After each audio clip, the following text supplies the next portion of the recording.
All right, well, let's grab our seats. Welcome to the fourth breakout session of the first day of Winter Conference. Appreciate everybody that's here, and we've had some great speakers in here. Don't know, I'm sure you heard some great speakers elsewhere as well. But and this is a treat because our speaker today, the last couple of years, I've not ever been able to introduce her. I've sort of had a complex about it because she never wants to speak where I am. But finally, I get to hear your speech because I'm usually doing other speakers. But Odette Menard has been coming to this conference for 3 years, and Odette is an ag engineer, and she has been really critical in changing the minds of farmers in eastern Canada. She does that through the information that she has and through teaching sessions that she has. But as you'll hear as you listen to her speak, she also mainly does it with passion. Passion for farmers, passion for profitable, low disturbance agriculture, and passion for the soil. So, yeah. Odette, looking forward to hearing what you have to say. Thank you very much. This light is really good. I'm very happy to be here. I'm always happy to come here and meet with you guys, and all. This organization is so wonderful. And I'm really not comfortable on the stage. Usually I'm more down in a pit.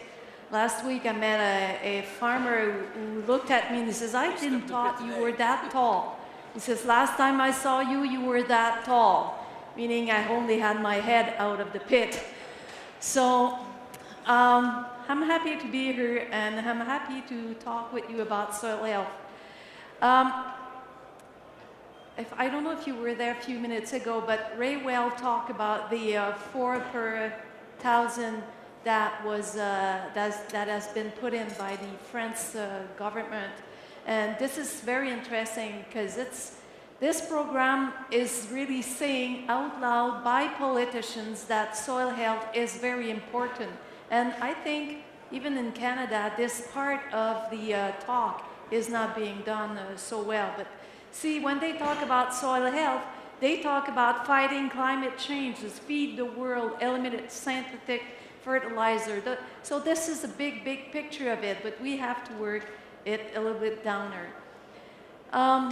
Every time we go everywhere, we get to meet wonderful farmers that are teaching us a lot of very, very powerful things. A lot of ways we have to think. We have to remodel our farming experience. And I take a lot of my experience from these guys. And I wish you could meet this one. His name is Eric. And his farm was got on fire last September. And as I learned about it in the morning, I went to his farm to give him some support. And the first thing he told me as he saw me is, you know what, I could not even save my boots.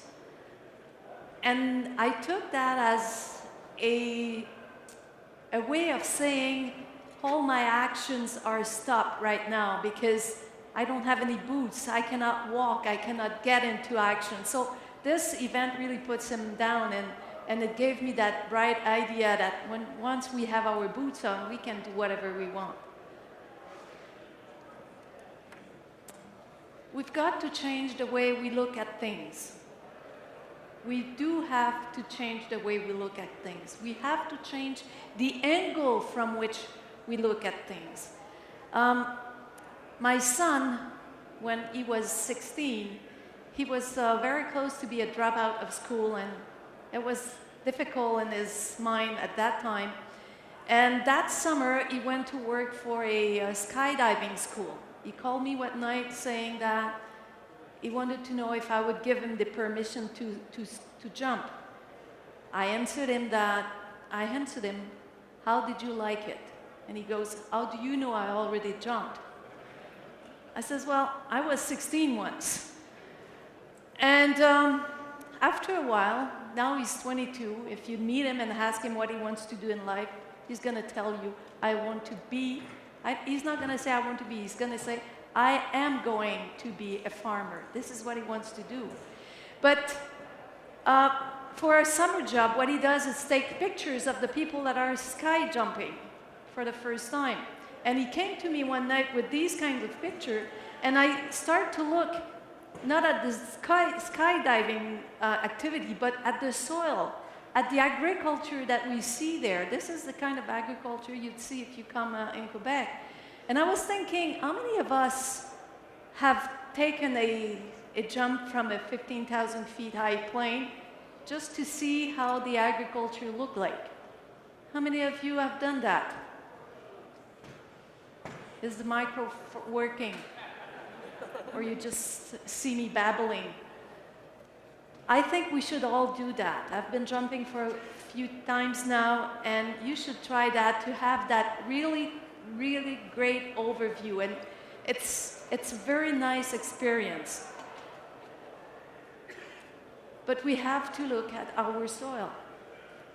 I've been talking, it's been 29 years last week that I've been talking about soil health, and that I've been digging holes, and yet I don't see many of the farmers, at least in Quebec, that take the habit to dig holes, to look at their soil.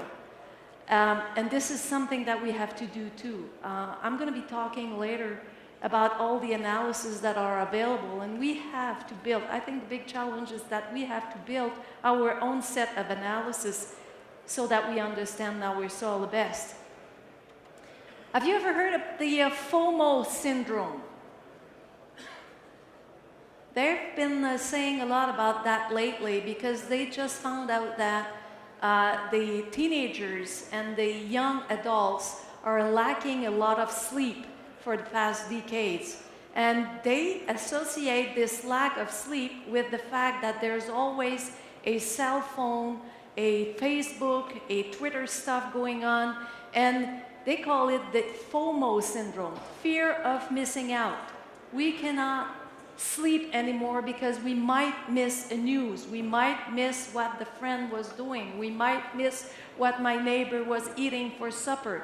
The fear of missing out.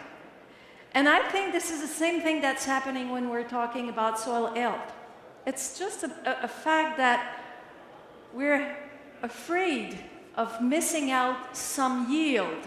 We are always back to the yield part, the bushel per acre, the tons per hectare.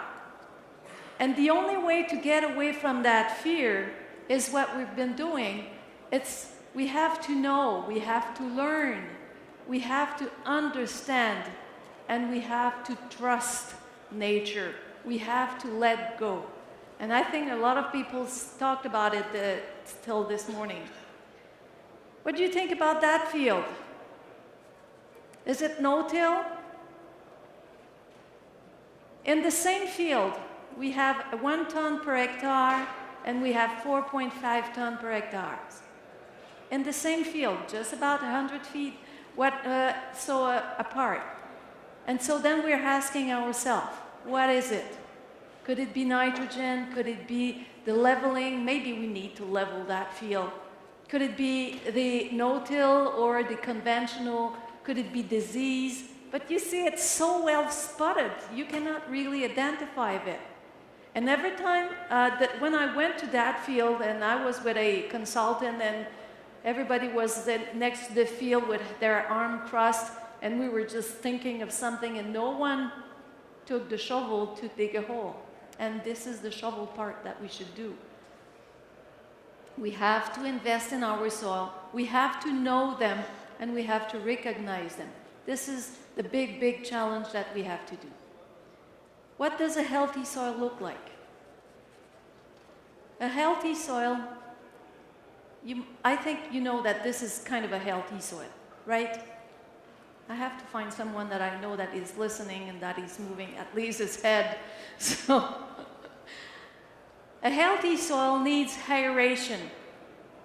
When you look at a soil that has a very nice aeration, then you say it's a healthy soil. But it certainly needs a lot more the sustainability of that aeration. This aeration should last a lot longer than the picture was taken. And for that, we need to have the biology working so that our organic matter is building and is strong. And we need the physics of our soil to be working as well so that we can improve the infiltration.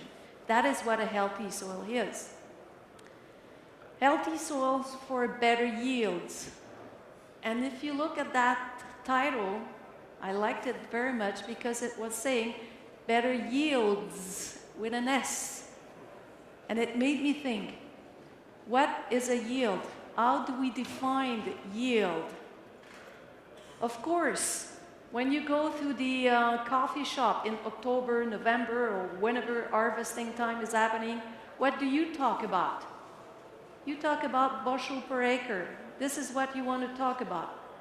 And when I'm there, you know, when you arrive in the morning, there's that kind of a weird feeling that everyone's talking without talking. No one really wants to talk about yield the first, because you know that the first one who's talking, that's the bottom line. Then everything's just going to be better than that. So this is what the yield means. But when we talk about yields, then we can get into agronomic yields. We can get into better yield, yield stabilization. What I see in very healthy soil is that with time, we always get the same yield. Very high, very good yield, but very less dependent on that weather, that raining event. We can talk about reduced nitrogen. We can talk about microbial activity. We can talk about water erosion reduction, better water infiltration, or we can talk about earthworms. So what does yields mean? This is what we have to define. When we talk about better soil, everybody does agree that we should go to better soil. But what does it mean in our day-to-day life? So I couldn't go by having a talk without talking a little bit about earthworms. And I'm going to show just a little experiment that we've done a few years ago. And we wanted to see the impact of the earthworms on the residue decomposition. So we had 2 trays, and one of them, the corn residue or the wheat residue, were accessible to the earthworms, and the other one of them, the residue were enclosed in that stack that we would put there, so that the only decomposition was due to wind and water and some microbes. And we calculated, you see the same rack there, and a few weeks later, you could see that the midden were already built where the earthworms were having access. And what we saw is that wherever we were, depending on the crop rotation, we always have at least double the amount of residue that were out of the system when the earthworm were having access to the residue. We're not saying that they all disappeared, but they were not in the soil anymore. So the earthworms digested some of them, but really took some of them in the soil at the same time. How does that translate to a healthy soil? I'm working with a farmer, and he's having cereal rye planted in the fall. And at the springtime, this is a picture taken like the day he just planted his corn. So you have that cereal rye plant that is right in between the corn rows. And he killed it.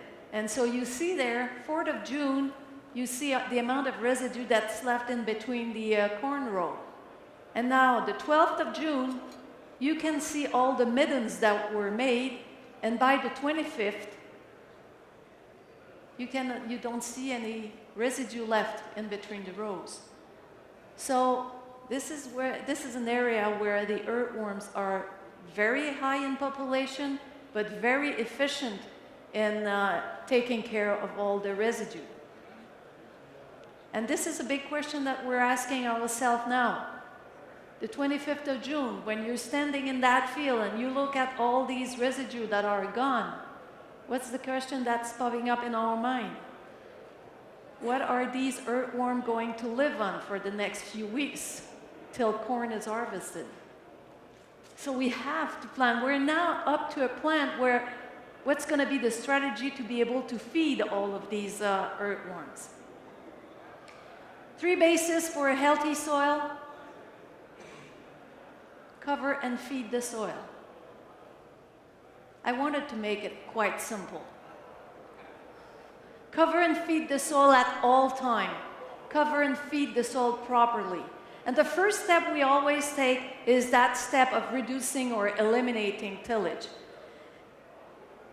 The thing I really want to do all the time is I want to understand what it really does so that I can understand the best strategy I can put in place. This is a field I was in a few weeks ago. You can see that the field was having a reduced tillage pass first at 45 degrees. Then if you look at your right, the tractor you see over there very, very far, he's mobile plowing. And then on the right part of it, you see the tractor that has an implement in front of it and has the planter in the back of it. So once the work is done, you can see that the soil is completely broken, completely pulverized. And what we've done in Quebec for a few years, we took the time to go in different fields and we look at the root system. And what we saw is when this top structure, it's completely broken and pulverized, we could see up to 97% less roots. 97% less roots. This is a big number. That was in wheat. We saw 77% less in corn roots. So once we decided to go into no-till or reduced tillage, the first step we did is that we reduced the tillage. We wanted to improve the infiltration rate. We wanted to increase the organic matter because we were saying that leaving all that residue on top would increase that. And this was mainly the objective that we were following, and all of that to get better yields. We're always looking at better yields all the time. But what we've been doing by doing so is that we're especially working with the big guys of our soil. This is the first step we were taking, and we were aiming at the big guys that we were looking at.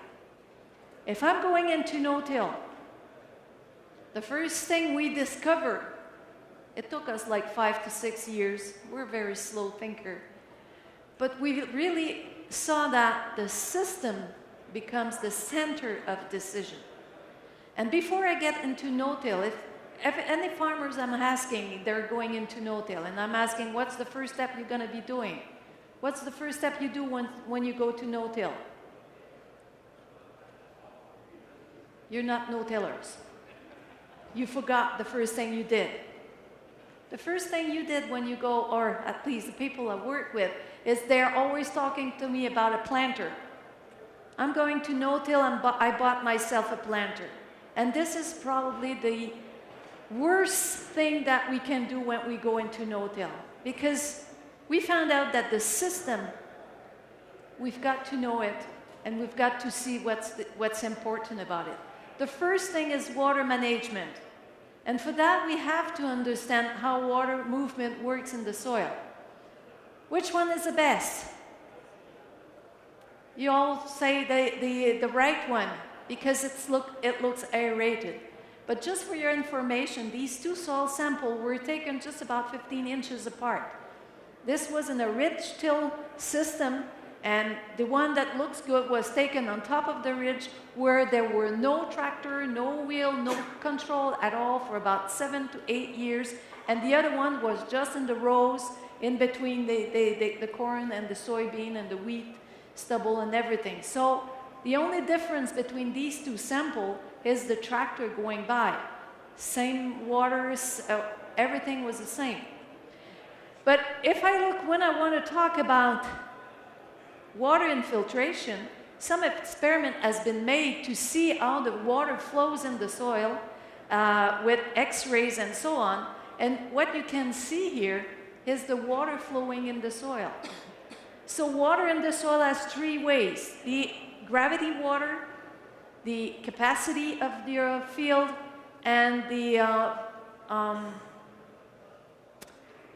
I only have the word in French, the wilting point.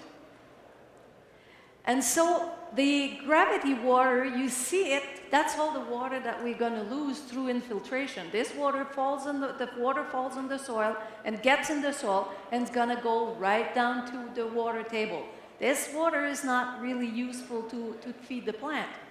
But it goes through channel.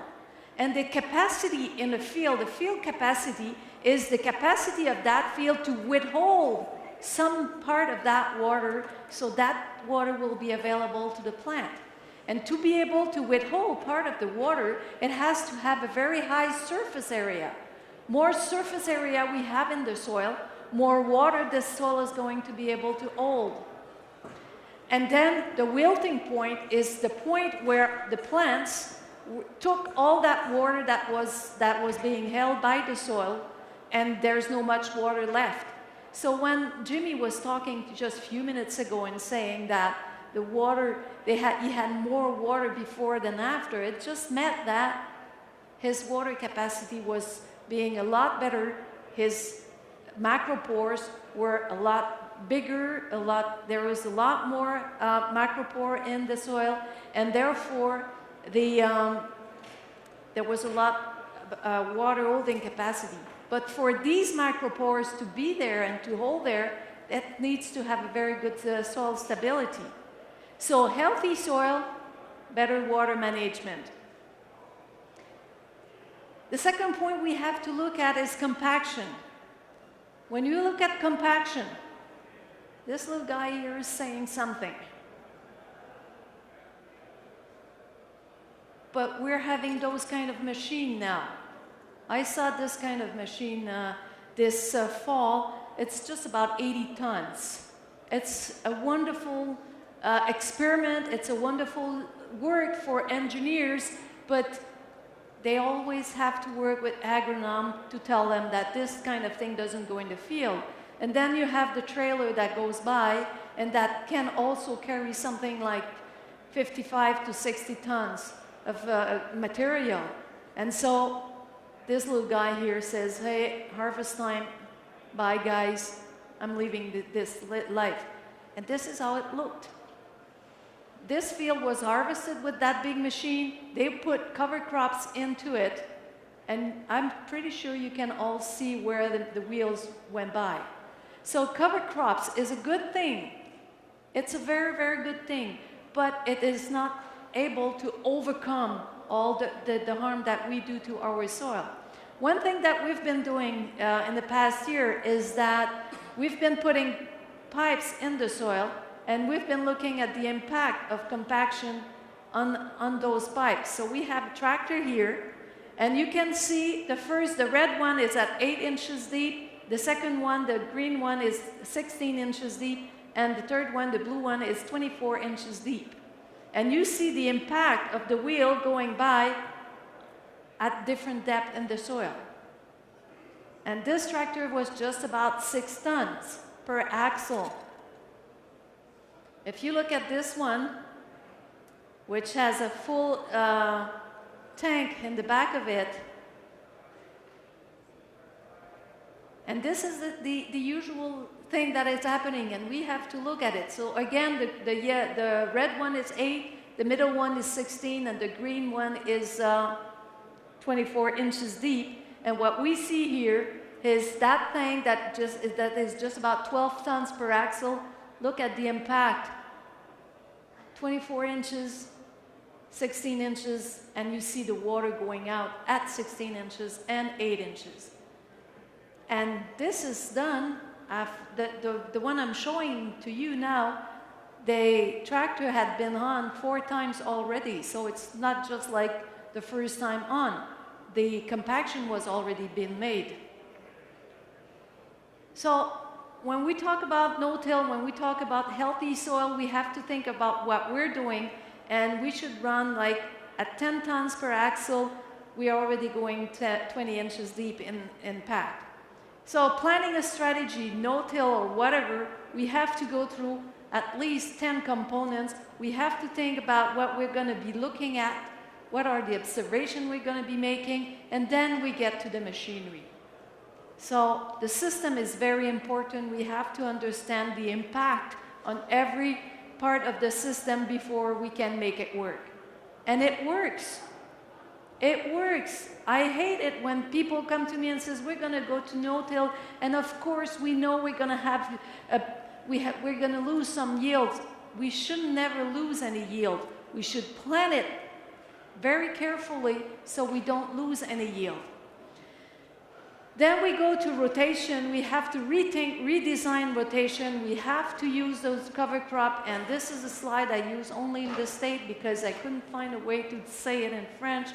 Brown is bad, gold is good, but green is great. So we have to think about it this way. We have a field here, one way conventional, the other way no-till and cover crops, and you see within just 2 years the impact that it has on the soil. And you can see that you have a very healthy soil on one side and less healthy on the other side.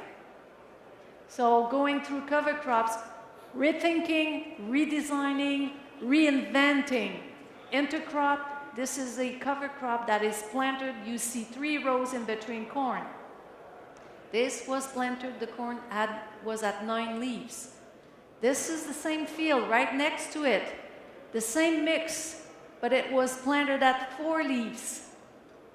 Do you like it? Do you feel comfortable with that? Be honest. Look at things from a different angle. We've been taught for so many years that things don't mix together, that cornfield and soybean has to be clean. Yet, when we're doing that, not only did we have the same yield, but when we harvested, we did a lot less damage because the capacity of the soil was very much improved because of that. These cover crops, and the next planting time, which was soybean, it was just perfect. So we have to look at things from a different angle. This is living through the year. We can use different cover crop, and we have to think of the objectives that we are following. Now we're up to a point where we're using our cover crop to improve the main crop. I'm going to talk to you a little about the soybean. But first, we have to define the objectives that we've been following. I now have fields that you have cover crops with certain objectives in between the next year rows, and you have different cover crops that's going to be on the row. We have to define these objectives because this is the only way we can choose the proper cover crops. A few weeks ago, I had a farmer who came and he talked to us, and somebody asked him, what cover crop should I plant? And he answered him, you know what, I didn't choose your wife. So I don't see myself telling you what cover crop you have to choose. This is how intimate cover crops are. And depending on the objective that you're going to be choosing, that you're going to be following, that your soil needs to be followed, you're going to choose different cover crops.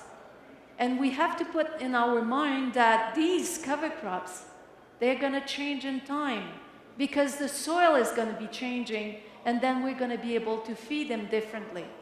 And then we have different strategy that we can follow too. So reinvent the whole system. And of course, that means that we have to anticipate the complexity of these systems.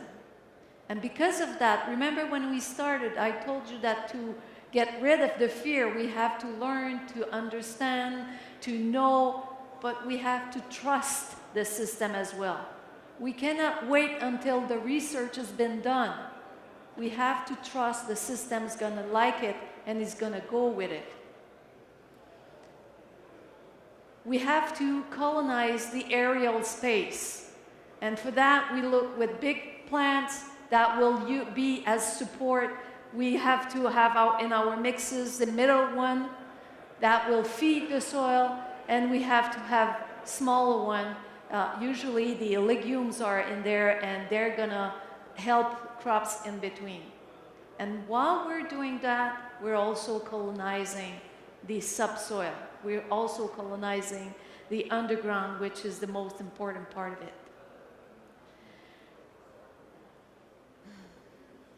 You've all been doing cover crops, and I just wanted to show this fall. We were in a field where there was like a very, very, very high biomass field, and we could go through it, and you can see the very important biomass of it.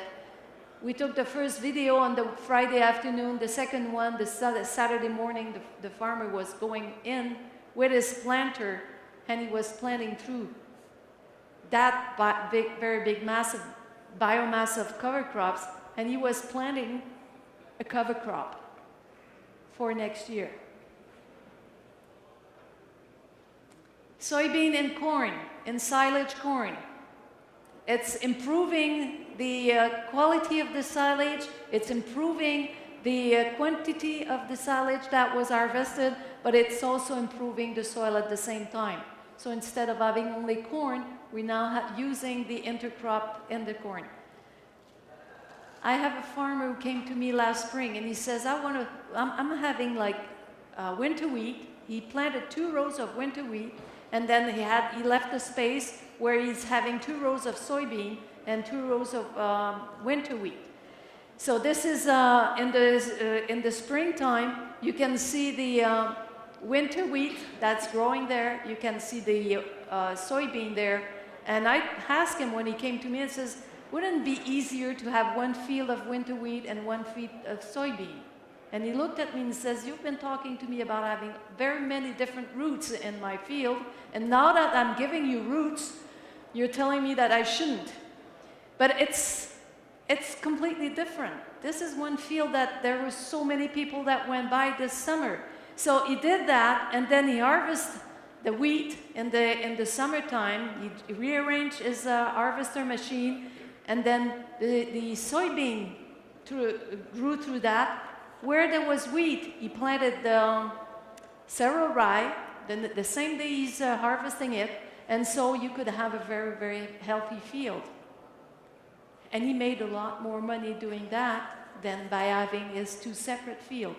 He had less wheat and less soybean than if he had harvested in one field each, but the combination of these 2 yields were higher than on separate fields. Root system. Buckwheat, if you look closer, you see soybean. This is at harvest time, and once it's harvested, the clover that you didn't expect to see was planted at the same time. This guy he didn't even put the seeds in the soil. He just like put them in a hairway style. He just put all the seeds on the soil, then he worked a little, and this is what he got. Reinvent rotation. We have a lot of problem in Quebec about winter wheat because we have warm time during the winter, and so it kills all the winter wheat. This guy planted flax. He's now planting his wheat, and this is the flax that was there. This is how the field looked like at the last fall. Then during the winter, all these little windbreak catch the snow, and he had a very good stand of winter the next year. And he had a very good yield also. We couldn't have think of that 10 years ago, having windbreak in our winter wheat. But this is working. And what we've been doing when we started to rethink rotation, when we started to think about root system, is that we look at the other part of our food web in the soil. The small part, the one that we're feeding. We've all asked you that question a lot before. How many of them is there? And you know that there's billions of little things in just a handful of these. And if I look at that and I could all weight them, it will add up just to about 3 to 5 unit animals per acre. We've got to feed these little guys. So if I come back to why I started that, healthy soil, this is why I started this, but this is what really happened as I was doing so. And this is why I'm now having a healthier soil, because all of this happened on my way of doing so. It takes time. I'm going to try to take these last minutes to talk about now the yields and what are the yields. We had an experiment a few years ago. The first soil that is shown there is a conventional soil, and as we go along, it's reduced tillage first to second years, then we have reduced tillage 6 to 7 years, and we have no-till field that is about 12 years old. And when we did this experiment, we were not into cover crops yet. And what we wanted to look at was the impact of nitrogen fertilization on wheat yield. And what you're seeing here is that in the conventional